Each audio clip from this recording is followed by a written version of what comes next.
Hello दोस्तों, नमस्कार। क्या चुकंदर, लहसुन और तरबूज खाने से आपका ब्लड प्रेशर कम हो सकता है?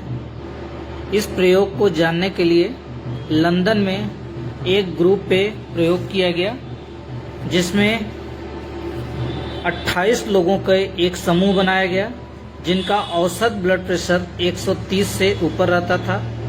उन्हें 3 भागों में बांटा गया और उन्हें लहसुन, तरबूज एवं चुकंदर की सेवन कराया गया।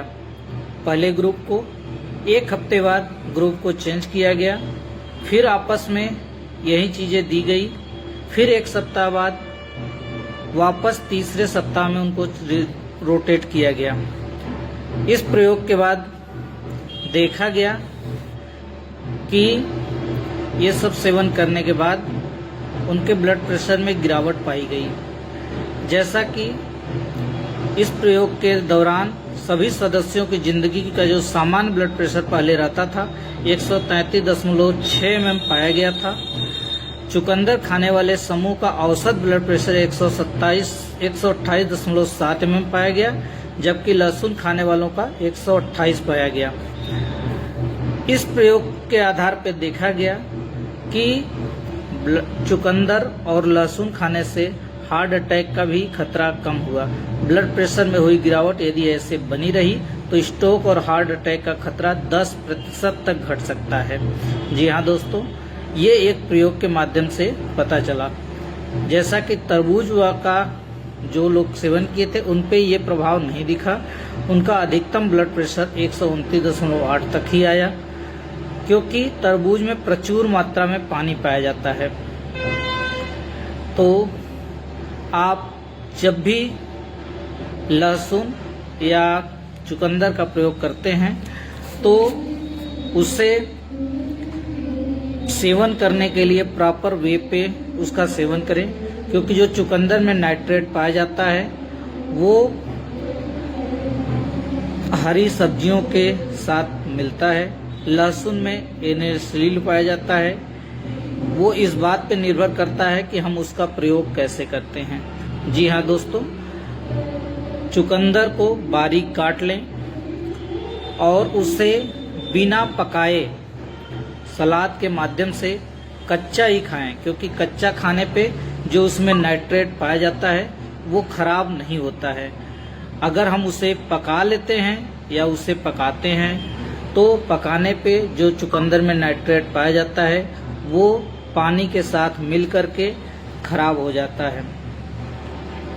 इसलिए उसे हम कच्चा ही खाएं, क्योंकि कच्चा खाने पे नाइट्रेट हमें अधिक मात्रा में मिलेगा, कंट्रोल रहेगा। उसी तरह से अगर हम लहसुन का भी प्रयोग करते हैं तो उससे भी ऐसे ही खाएं। इसके अलावा हम अगर जूस बनाते हैं तो जूस ज़्यादा फायदेमंद है दोस्तों, क्योंकि जूस बनाने पे हमारा जो नाइट्रेट है वो खराब नहीं होगा। तो इसलिए आप जूस के माध्यम से लें, या तो सब्जियां अगर आप सेवन करते हैं तो उसे भाप में पकाएं। भाप में पकाने पे उसमें जो नाइट्रेट है वो खराब नहीं होता है। इसके अलावा लहसुन को बारीक काटें, क्योंकि जब बारीक आप काटेंगे तो लहसुन में जो एनेसिलिन पाया जाता है को कंट्रोल करेगा।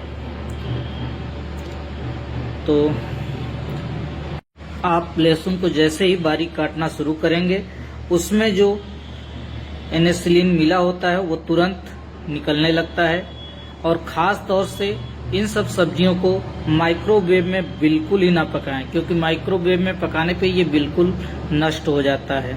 जी हाँ दोस्तों, ज़्यादा लहसुन का सेवन भी नहीं करना चाहिए, क्योंकि ज़्यादा लहसुन का सेवन करने से हमारे अंदर उसके दुष्प्रभाव दिखने लगते हैं। इसके अलावा नमक की मात्रा बिल्कुल कम। जी हाँ दोस्तों, 24 घंटे में 6 ग्राम नमक का ही प्रयोग करें। इससे ज़्यादा नमक आप बिल्कुल नहीं ले सकते हैं। अगर कॉफ़ी पी रहे हैं तो 3 कप कॉफ़ी से ज़्यादा दिन भर में कभी भी न सेवन करें। धूम्रपान, शराब, इन सब चीज़ों से दूर रहें, क्योंकि ये सब चीज़ें लेने पे हमारे हार्ट का।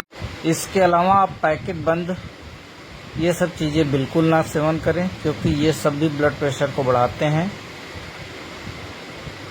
अगर हमारे द्वारा दी गई जानकारियाँ आप लोगों को अच्छी लग रही हो तो कृपया चैनल को सब्सक्राइब और शेयर ज़रूर करें। ये सब डेड फूड होते हैं। अब आपको दिखाते हैं लाइव फूड। लाइव फूड में फ्रूट्स, वेजिटेबल, ग्रेन्स आते हैं। धन्यवाद दोस्तों।